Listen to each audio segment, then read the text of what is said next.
How's it going, everyone? My name is Juan Garcia. I would like to welcome you to this quick webinar. The topic of this webinar actually is going to be about 45 minutes, and we're going to discuss about the topic of anxiety. Um, I was someone who suffered with anxiety. I remember it's something that have always bothered me for 6, 7 years. I really don't know where it came from or how it started. I mean, I have an idea, and I was always looking for answers, specific answers. What causes anxiety? How do I fix it? How do I deal with it? How do I cope with it? I was looking for these answers. And the purpose of this video right here is to go ahead and give you guys the answers. I have a special guest with me here. He's a good friend of mine. I've known him for a good while. His name is Girish. And I would like to pass it on to my friend Girish right now. Girish, why don't you go ahead and introduce yourself and tell everyone a little bit about what you do? Yeah, hi everyone, very happy to be here with you on.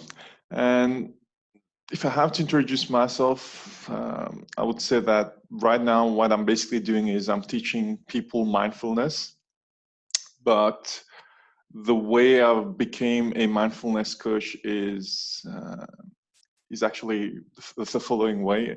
I did a training to be a yoga teacher first of all. Okay, I always had um, a bit attraction to spirituality in general. So that's how I decided to do training to become a yoga teacher. Did lots of advanced courses on meditation. Then I decided to do my MBSR certification. MBSR stands for mindfulness-based stress reduction. So it's basically the use of mindfulness to release stress in different states. So that would be anxiety. It will be people who had major operations and they need to deal with pain. So pain management comes into that. And it's actually a wide range because it starts from the individual and then it actually goes up to corporate level where I go and do workshops on conflict management, for instance, and how to be mindful at work, how to control stress at work. And right now, there's a big demand for it, let's say. I'm doing a lot of workshops because of the pandemic. People are working from their home and they're actually stressed. I mean, you all know that at the corporate level, we're doing surveys and HR is trying to do all sorts of things to keep people engaged and healthy. So yeah, I don't think anxiety is ever going to become obsolete. It's a major thing that always existed. It's just that the form changed, I believe. So right now it's a bit different. Maybe we have more anxiety at work because the deadlines are more tight, there's more competition. But I think anxiety always existed, but the form changed. Yeah. Right. So, Jarish, how many of your clients right now actually deal with stress and anxiety and have come to you for that reason? Okay. I get, or how many of my clients, I would say it's in the ratio of 60-40. So 60% of the people who I meet are actually people who need something uh, something from me in terms of mindfulness for their anxiety, for their stress. And the other 40%, they're actually people who are very spiritual, but they actually want to go higher in their spiritual journey. So then we do one-on-one sessions where we explore things like the Kundalini or regression techniques to go back to the past, to their childhood, and explore things, explore their relationship they had with the parents, or just be blissful, because it's good to meditate on your own, but sometimes you need someone to bring you at certain levels. So guided meditation actually has a place over there as well. Right. So to answer your question, I mean, more than 50% of the people who come to see me, it's about anxiety. Could be anxiety linked to work, could be anxiety linked to relationships. A lot of people come for trauma relief, so things they've lived in the past, but they kind of kept buried in you. They didn't release these things yet. So yeah, I get to deal with those people mostly. Interesting. In your personal opinion, what do you personally think causes anxiety? Usually at the start of my session, I ask the person to talk about his or her story. Why? Because each person has a story which has created that anxiety. So there's no direct answer to that question. Each person has created anxiety because of something which happened. All right. And it could be just one event, one major event, like bullying, for example, at school when you were very young. Something happened and that caused like a certain trauma which prevents you from communicating well. Even as an adult, it stayed with you.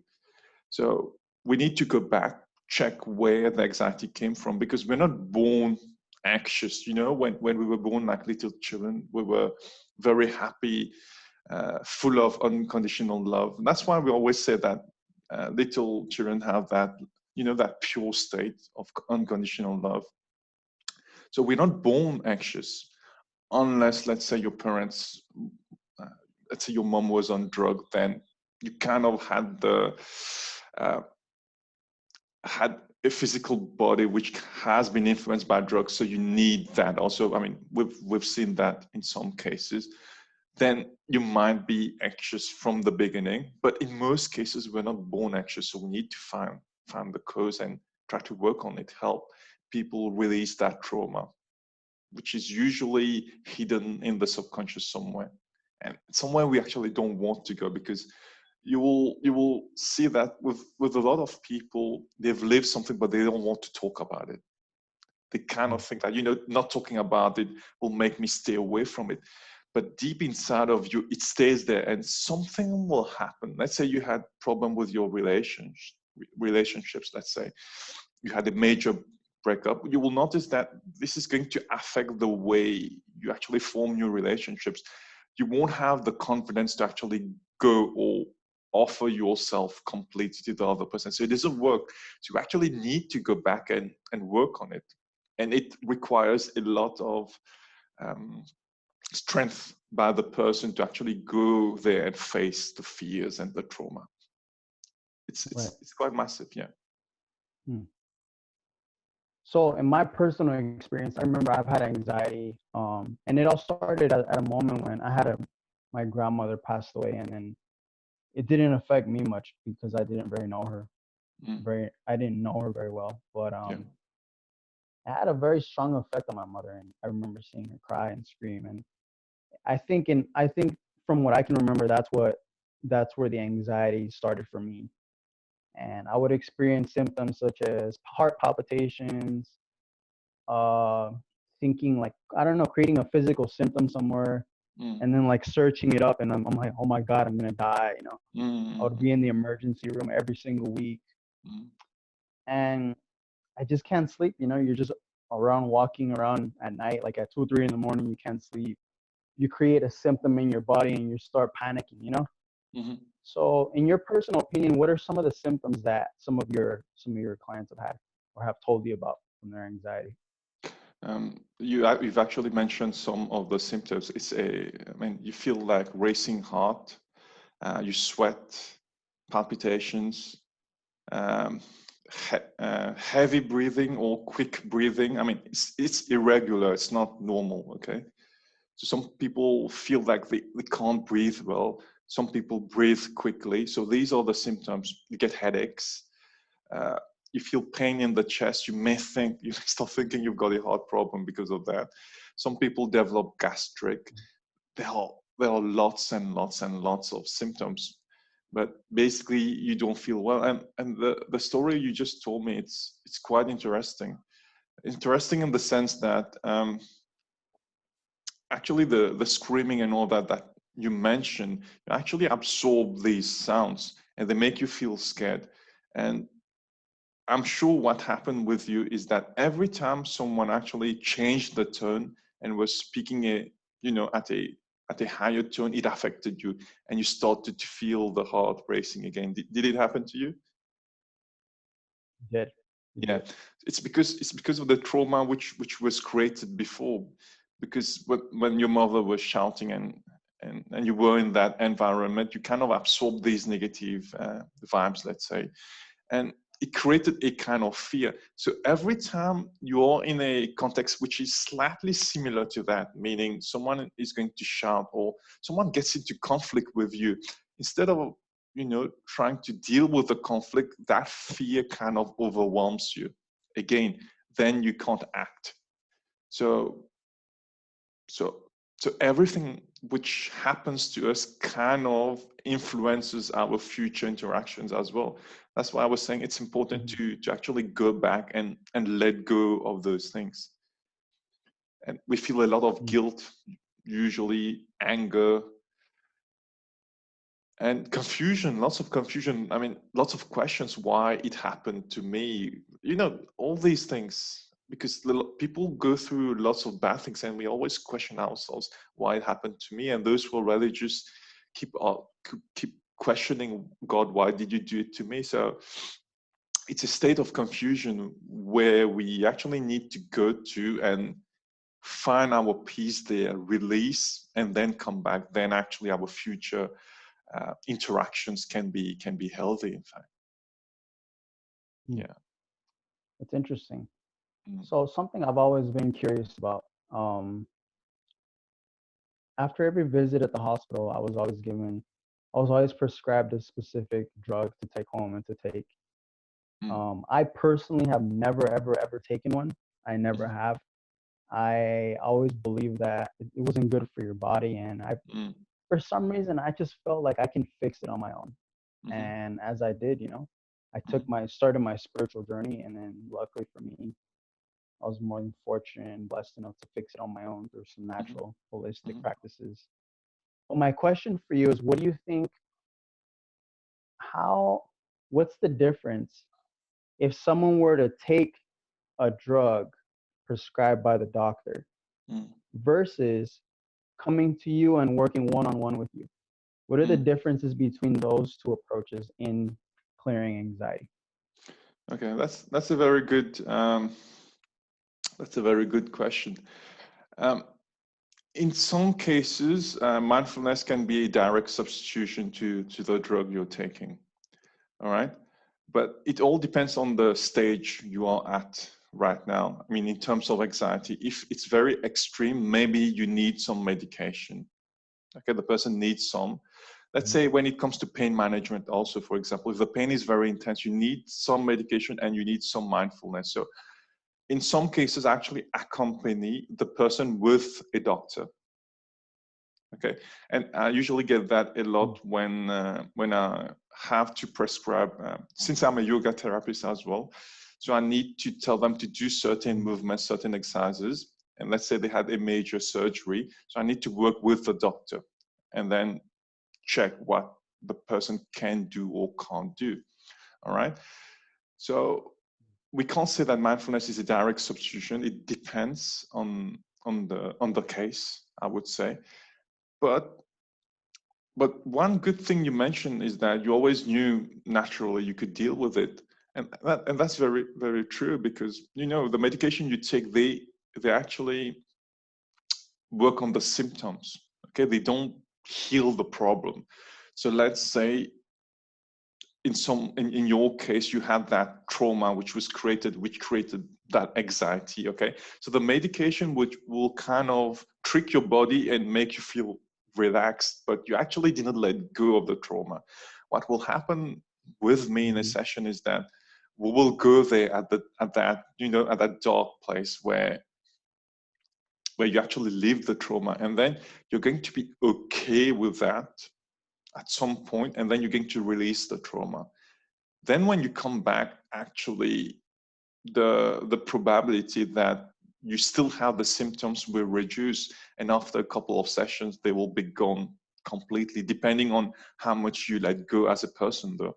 Okay, and in that way you're healing holistically. And the amazing thing about it is it boosts your confidence a lot, because you realize as a person that you were able to heal yourself. It's not me who did that. I just brought you there. So I just accompany people, let's say, but they have the healing power themselves. So they let go, they heal themselves, they feel better about themselves, and then they go on with their lives. And usually, I mean, I've met lots of people who've just seen me for one time or two times, and then they went on and they were okay. They didn't contact me afterwards because it was fixed. So that's the amazing thing. Whereas with medication, you will develop a sort of dependency, meaning you'll need the medication. I mean, right now I'm working with a person, and the person needs medication every day to sleep. And when we did our session, in fact, she told me, I'm feeling sleepy right now. I could sleep. So you could directly see that, it can be a substitution for the medication.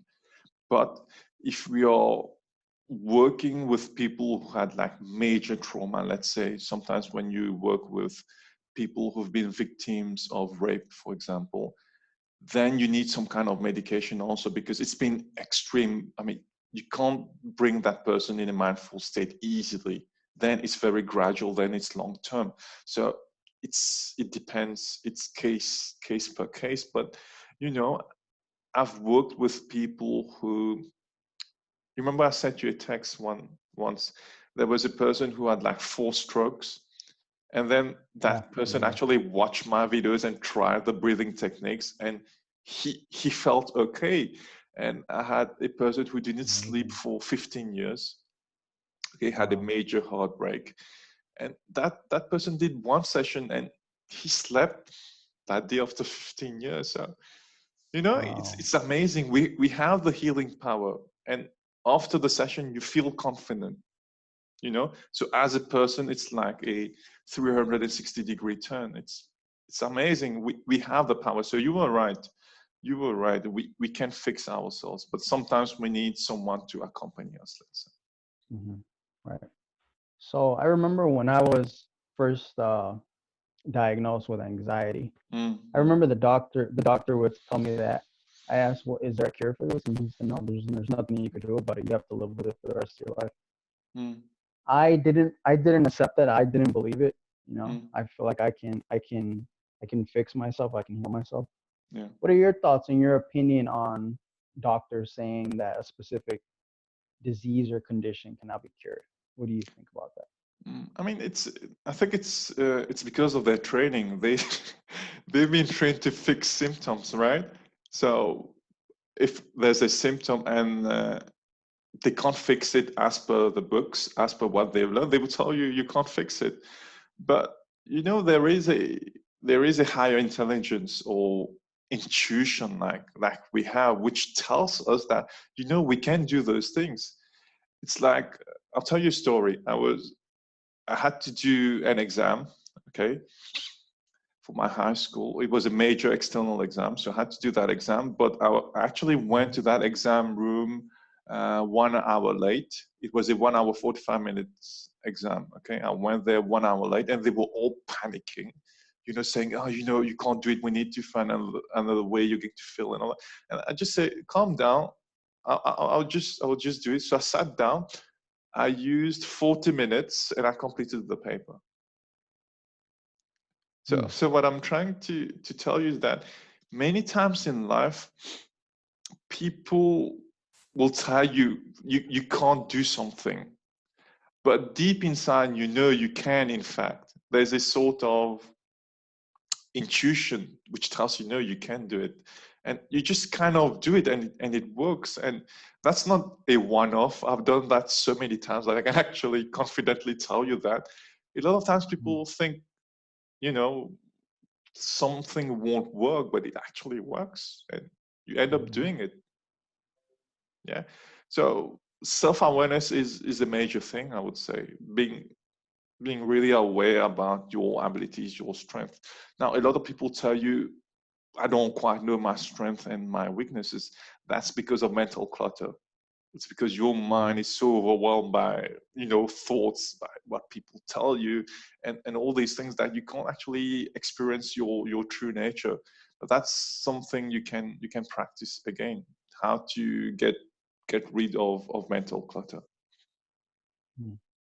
Interesting. So let's say I'm a client of yours. I mean, I actually am. let's say I'm a client of yours, and I suffer from moderate anxiety, and I say, Girish, I need your help. So walk me from the first step all the way to the final step in our session. Walk me through the whole process, and then tell me exactly what you're doing to facilitate the clearing of anxiety. Talk Yeah. to us about that. I mean, usually what I do in the first session is I explain the nervous system, okay, in very simple language, okay, and that's exactly the same thing I did when they asked me to come and explain it on national TV. So basically, I mean, we are wired to be afraid of certain things, okay. The fight or flight response is in us, and it's quite normal to feel fear, to feel anxious, okay, but we have the ability to actually deal with it at the same time. So the nervous system consists of the sympathetic nervous system and the parasympathetic nervous system, okay. Now the sympathetic nervous system is linked to the fight or flight response. That's what makes you feel fearful, and it's actually important to be afraid, you know. Let's say someone comes with a knife and wants to stab you. You need to feel afraid, then you're going to do something. So that's the sympathetic nervous system being activated. So we are wired that way so that we can deal with situations where our lives are in danger, right? It's very important. You can't be in a state where you feel no fear. That's very important to talk about also, because some people think that the perfect state will be that state where you're not fearful at all. You know, we need to have that fear for certain situations. So that's the sympathetic nervous system. Now, the parasympathetic nervous system is the one which is responsible for cooling down, relaxed. Okay. Now, how is that linked to breathing? Because I do breath work, as you know. Okay. Every time you're afraid, okay, every time you're afraid, what happens is you do this, right? You breathe in. Let's say you're going to drown. You breathe in, or something. You're driving, and you know a dog comes in front of you. You take a deep breath in. So the main misconception people have, and I don't know how it happened through media or whatever, is that, you know, when you are stressed, people take deep breath. Okay, that's a very big misconception. How many times people have told me, you know, I do deep breathing, it doesn't work. I can't tell you how many times people have told me that. And I explained to them, you know, it won't work, because when you're taking deep breath, you're inhaling, you're activating the sympathetic nervous system of the body, which is the fight or flight response. So you won't feel calm, you will actually feel more tensed. So what should happen is you should focus on the exhalation, because when you exhale now, you trigger the parasympathetic nervous system, which is responsible for cooling. Now, there is a very powerful technique in yoga, which is called the equal breathing technique, where you breathe in for 1, you breathe out for 1, you breathe in for 2, you breathe out for 2. So that balances both, okay, the sympathetic and the parasympathetic, so that you're calm. Now, let's say someone is experiencing, like, you know, intense panic. Okay, so in intense panic, you won't balance things. In intense panic, you need something like a high dosage of something which will calm the person. So what you should do in that case is you need to exhale more. So let's say you breathe in for 1, you breathe out for 2. You breathe in for 2, you breathe out for 4. So by doing this, you're activating more the parasympathetic nervous system of the body, which will cool down the body more. So in that way, you balance the person. So if someone phones me, someone is in deep panic, I usually make the person do that, you know, from the phone. I speak to the person, and then the person calms down. So how would that session look like? It will explain that. Then we'll try to have a breathing pattern which is adapted to the person. Like I told you, each person is different. So if it's a case of someone very, very anxious, we're going to focus on the exhalation a lot till the person comes to a normal state. I can tell you a story. I had a person who had very high BP. He came to see me. He tried like lots of things, went to see different doctors, tried different sorts of massages, and, you know, herbal things, Ayurvedic things to try to heal himself. Nothing worked. So, you know, he came to see me once. And then I remember spending like 20 to 25 minutes of breath work.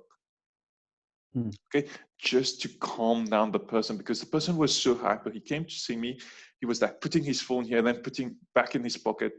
He didn't know where his car keys were. You know, he was all over the place, like very high level of anxiety and panic. So I made him lie down. His body was moving a lot, but actually it took like 20 to 25 minutes of breath work, of focusing on exhalation. But he actually came to that moment where he phased out. He was completely relaxed. So breath work is a major thing I do, and it's adapted to the person. It depends on what the person needs at the moment. So it's basically me reading the person, looking at the body language, how the person communicates. And I accompany the person, as you know, I check, are you okay now? How are you feeling? And we continue with the process till the person actually reaches that level where the brainwave changes, you're totally calm. Then we can do the work. Then then we start to talk about the traumas, because you're in a relaxed state. You can actually let go and talk openly about the problems you have. But a big element of it is trust, though. You have to, I mean, the person needs to trust me so that the person can talk about those things.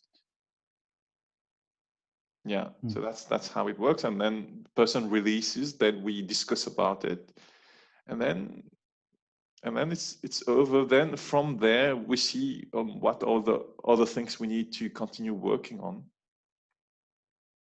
So that's how it works. So in my personal opinion, I remember my first session with you. I remember personally one of my anxiety symptoms was I had this very hard heartbeat. It was very violent heart, like boom, boom, boom. I can literally see it through my body. I can literally see my body moving. Like that's how much of a symptom was. And it never hurt. It never was really an issue, but it's just something that I knew my body wasn't at ease. And so that's something I remember that was a big reason of why I booked my session with you. And I remember when you put me in that state, I remember you said you released something. And when you said those specific words, I remember just feeling total ease and peace. My whole body went just like very light and very, I don't know, as if something was lifted, something was gone, you know? So my question is, how many, in your opinion, in your personal experience, I know everyone's different, everyone recovers differently, but in your personal experience, about how many sessions does it take with you in order for anxiety to be kind of manageable, or at least a little bit gone?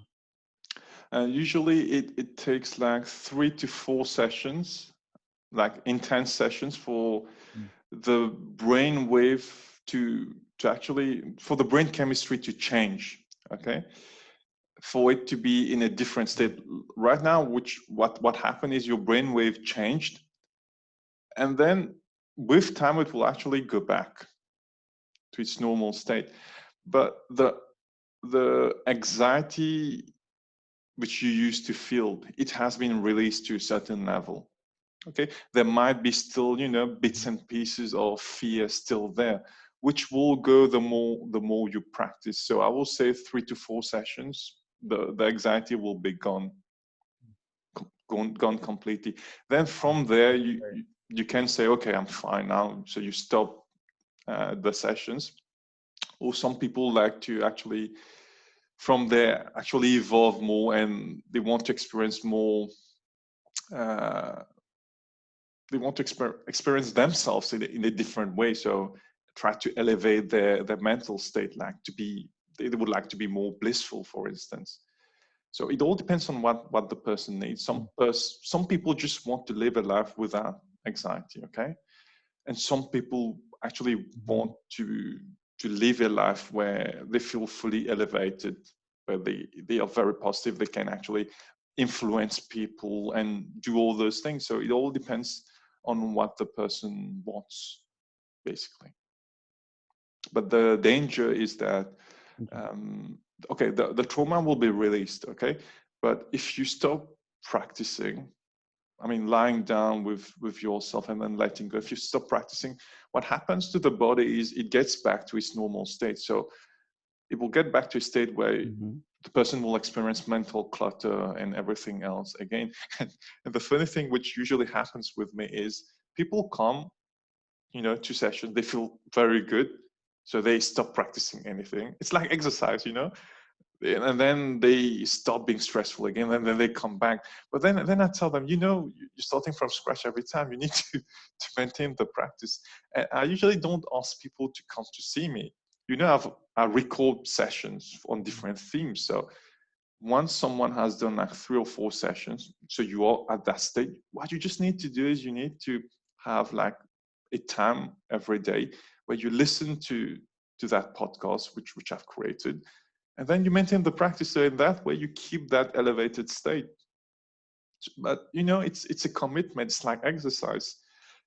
It's good, it's good for your body, but how many people actually do it a few times and then they stop? We know it's good, but we don't do it because we get into our comfort zone again where our health is okay. Then we wait for it to be bad again, then we say, no, I need to start exercising again. So it's commitment. I mean, for me, I wake up like at 5 every day. I need to do my breathing exercises, even if I end up doing many sessions sometimes during a day. I need to do it in the morning, first thing in the morning. While I'm on the bed, I sit, I do my breathing exercises. Before going to sleep, I do it, and then I sleep. I know it's important for my energy level. So it's commitment, yeah. So yeah, basically what you're saying is you facilitate a clearing of anxiety through the breathing exercises, but the person then needs to continue it on their own in order to maintain a permanent state of healing, correct? Yeah. Hmm. Yes, Interesting. exactly. So I think there's one final question here that the viewers probably, if someone's watching this right now, would like to know. So let's say someone is watching this. Let's just say it's 3 a.m. or 2, whatever, and someone's dealing with really, really bad anxiety episode right now. What would you recommend that person do right at this moment? Kind of walk us through a little bit. We'll need to do that breathing exercise as I mentioned, where the focus is on the exhalation. So basically, it's you want us to do it right now? Can we do this right now? Yeah, we'll do that right now. So basically, with any breathing practice or meditation, you need to have your back straight. Okay, your posture should be good. Now, you can say in panic you won't think about all of that, but actually you need to make an effort because it's more efficient when the body is straight. So you keep your body straight, your neck straight, and then what you do is you inhale. You count 1, but when you exhale for a count of 2. So you focus, the focus is on the exhalation more. So you inhale 1, and then you exhale 2. And then you inhale 2. And then you exhale for 4. And you'll notice I'm exhaling from the mouth. Inhale 3. And then you exhale 6.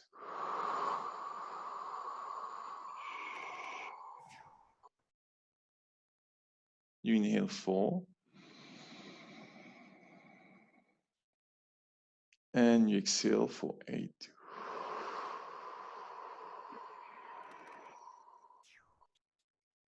You inhale 5.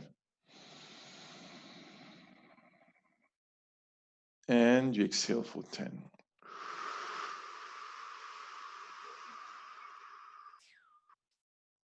And then you observe your body.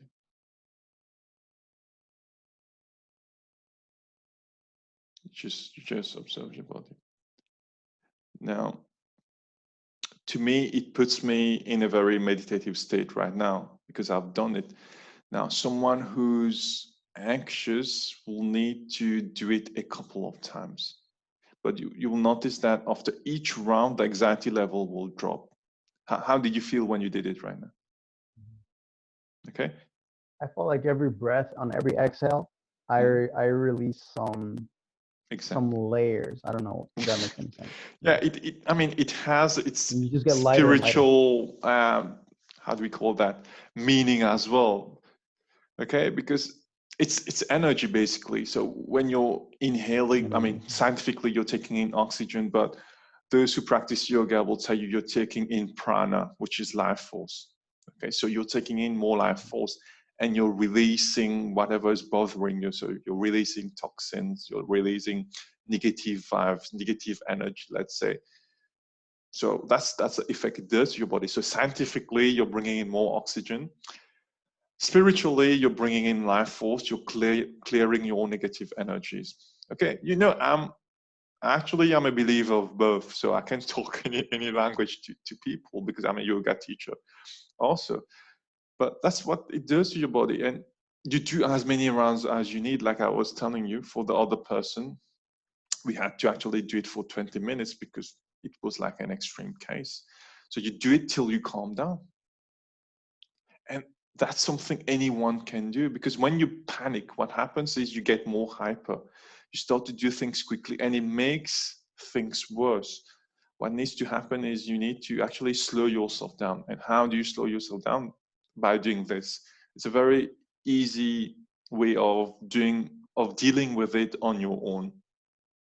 Yeah. Interesting. I'm excited, man. Actually, you know what? I really, really wish I knew you. I wish I knew you 10 years ago. I feel like the whole part of my life would be different. Or I feel like I had this big deal back then. I feel like everything would be so much different. But Girish, hey man, thank you for your time. No problem. Why don't you go ahead and give the viewers somewhere where they can contact you, your Twitter, Instagram, email. Go ahead. Yeah. So my Facebook page is Yoga and Meditation with Girish. Okay, that's the name for it. And the YouTube channel also has the same name, Yoga and Meditation with Girish. I think my Instagram account is yoga underscore meditation Girish, something like that. I can't remember the name right now. But yeah, you can follow me on that. And if you Google my name, you'll find a podcast, okay, under my name. If you just Google my full name, you find a podcast, and it has a lot of episodes I've recorded on mindful living. It has meditation sessions I've recorded for people to practice. And usually when people tell me I have that problem, I just send a link. Okay, they don't benefit from the breath work. I mean, there is breathing in the sessions, but actually you need me to explain to you how to breathe, like we're doing right now, for it to be more effective. But people get relief. Like I think I sent you a text about a little girl who was feeling very anxious since the whole pandemic happened. So she couldn't sleep at all. Okay, then the mother usually reads my quotes every day on Facebook. So she sent me a text and told me that, my daughter can't sleep. What can we possibly do? Then I talk about breathing a bit. Then I said, that's a podcast I recorded on sleep. Just make her listen to that and you let me know. And she sent me a text saying that, she actually slept after 20 days of, feeling extremely anxious. And then actually it was so sweet, but the girl she recorded herself, her voice thanking me. I was really touched by those things. So I know it works, but actually when I help people and they tell me, I was able to do this and that, then I say, wow, I know it works, but I never thought that it will have such a massive impact on the lives of people. Like you yourself, you did one session and you told me. And so when I read all these messages, and right now, I think yesterday I sent you a text about someone who had COVID and has been doing the breathing techniques. And so when you read about all these things, then you think, breath work has massive potential to to to make people happy, to make them achieve what they want to achieve. I mean, to be themselves. Because my whole aim is to empower people. I don't want people to come and see me for advice every time. I want them to live their lives, and to be happy on their own, because that's what I believe in. Right. Like I represent myself. I don't represent any organization. Sorry to say that. I mean, we kind of represent different organizations at our workplace, like I represent the school where I work, for instance. Mm-hmm. But what I'm trying to say is the identity the person has, that identity is unique, so you should be able to express yourself fully. Because what happens is we kind of have an identity, but it's linked to other things, like you feel important because of your family name, because of whatever history it has. You feel important because of the car you drive, because of the house you own, because of your job title. But actually, you should feel important and unique for the person you are, not for the kind of things, the labels which are attached to you. So that's the point I try to bring in all my workshops to people, basically. Oh, this is awesome stuff, man. Girish, I Yeah, really, really want to thank you for the time, brother. It really means a no lot. I know a problem. lot of people are getting Pleasure, good value mine. from this. Yeah, And if you guys want to see more videos like this, go ahead and click subscribe. And we're going to do podcasts like these every single week, yeah, or possibly every other week, on personal growth development related topics. yeah. And if you guys want to contact me, just contact myself. I'm sorry, if you want to contact Girish, go ahead and contact him on the info. I'll probably link it down below. If you Yeah. want to contact me, my email is juangcoaching@gmail.com. I want to thank you guys for your time, and we'll see you next time.